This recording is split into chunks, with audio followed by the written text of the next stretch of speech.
வந்து எடுத்திருக்க கான்செப்ட் பார்த்துட்டு எல்லாருமே அசந்து போகிறாங்க.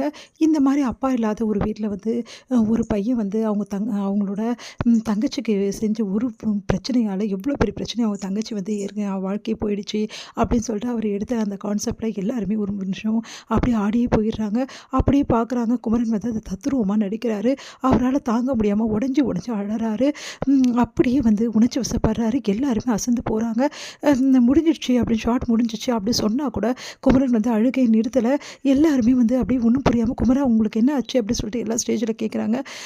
அப்புறம் ஓடி வராங்க. நம்ம வந்து கங்கா அடுத்து விஜய் என்ன பண்ணுறது நம்ம தவிக்கிறாரு. எல்லாருமே தவிச்சு போகிறாங்க. அடுத்து குமரன் உங்களுக்கு ஒன்றும் இல்லைல்ல அப்படின்றாங்க. இல்லை சார் எனக்கு ஒன்றும் இல்லை அப்படின்னோடனே அவர் மனசில் ஏதோ ஒரு வலி இருந்திருக்கு. அந்த வலி தான் இந்த நடிப்பில் வந்து அவர் உணர்ச்சி வசப்பட்டிருக்காரு. அதுதான் உண்மை. அந்த வலியை அவர் வந்து உண்மையிலே வந்து ஃபீல் பண்ணதால் தான் இவ்வளோ பெரிய அற்புதமான நடிப்பு நம்மளுக்கு கிடச்சிருக்கு அப்படின்னு சொல்லிட்டு அந்த நடுவர் எல்லாருமே பாராட்டுறாங்க. இதையெல்லாம் பார்த்துட்டு தாங்கவே முடியல. காவேரி குடும்பமும் அதுக்கப்புறம் விஜயும் ரொம்ப ஃபீல் பண்ணுறாங்க. விஜய் வந்து தாங்க முடியாமல் அப்படியே வந்து கண்ணில் தண்ணியாக ஊற்றுது விஜய்க்கு. அவரால் தாங்கிக்க முடியல. என்னால் தானே இந்த நிலைமை இவருக்கு இவ்வளோ கஷ்டப்படுறாரு மனசால். நான் வந்து இப்படி பண்ணிட்டேனே அப்படின்னு சொல்லிட்டு அவரால் தாங்க முடியாமல் மனசு கஷ்டப்படுறாரு விஜய்.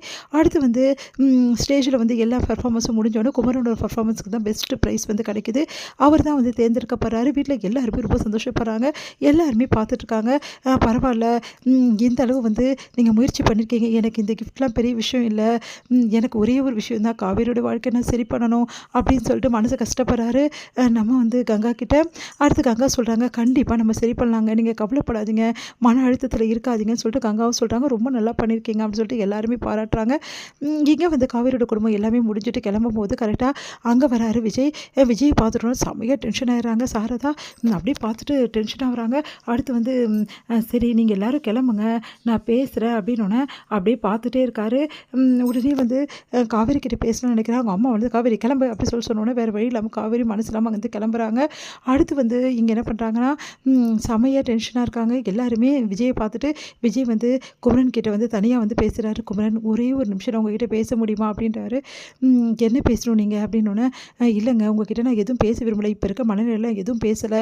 எனக்கு இன்றைக்கி வந்து நான் வந்து நடித்தது கூட பெரிய விஷயம் இல்லை, பாராட்டுறது கூட பெரிய விஷயம் இல்லை. ஆனால் எல்லோரும் நடிப்பு நடிச்சிட்ருக்காங்க. அது நடிப்பு இல்லைங்க, உண்மைங்க. எனக்கு புரியுது குமரன், நீங்கள் நடித்தது உண்மை தான், அது நடிப்பு கிடையாதுன்னு சொல்லிட்டு நான் புரிஞ்சுக்கிட்டேன். என் மனசார புரிஞ்சுக்கிட்டேன்.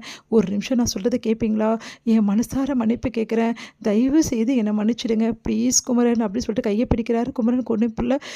நான் ரொம்ப பெரிய தப்பு பண்ணிட்டேன், எவ்வளோ பெரிய நான் தப்பு பண்ணியிருக்கேன்னு சொல்லிட்டு நான் ஃபஸ்ட்டே உணர்ந்துட்டேன்.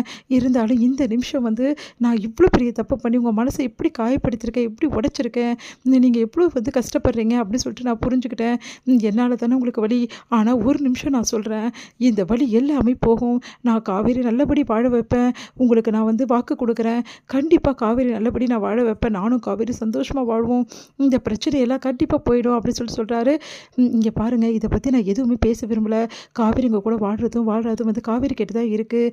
அதே மாதிரி வந்து காவேரி இப்போ வந்து மனநிலை வேறு மாதிரி இருக்கா. இப்போ ஃபுல் அண்ட் ஃபுல் அத்தை பேச்சு தான் அவள் கேட்க வேண்டிய நிலைமையில் இருக்கா. அதனால் வந்து அத்தை என்ன சொல்கிறாங்களோ அதுதான் நாங்கள் எல்லாருமே கேட்க வேண்டிய நிலைமையில் இருக்கோம். தயவுசெய்து புரிஞ்சுக்குங்க. இதுக்கப்புறம் தேடி வராதிங்க ப்ளீஸ், உங்களை கெஞ்சி கேட்குறேன். உங்களை பார்த்ததுலேருந்து அத்தை ஒரு மாதிரி ஆகிட்டாங்க பார்த்தீங்களா விஜய், அதனால் தயவுசெய்து வேணாம் விஜய் அப்படின்னு சொல்லிட்டு போகிறாரு. அதை கேட்டுட்டு குமரன் ப்ளீஸ் குமரன் நீங்களாவது என்னை புரிஞ்சுக்குங்க குமரன் அப்படின்னு சொல்லிட்டு கண்கலங்கி அப்படியே நிற்கிறாரு. இங்கே வந்து விஜய் பார்த்துட்டு மனசு தாங்காமல் வந்து குமரன் வந்து வேறு வழி இல்லாமல் அங்கேருந்து தவிப்போட கிளம்புறாரு.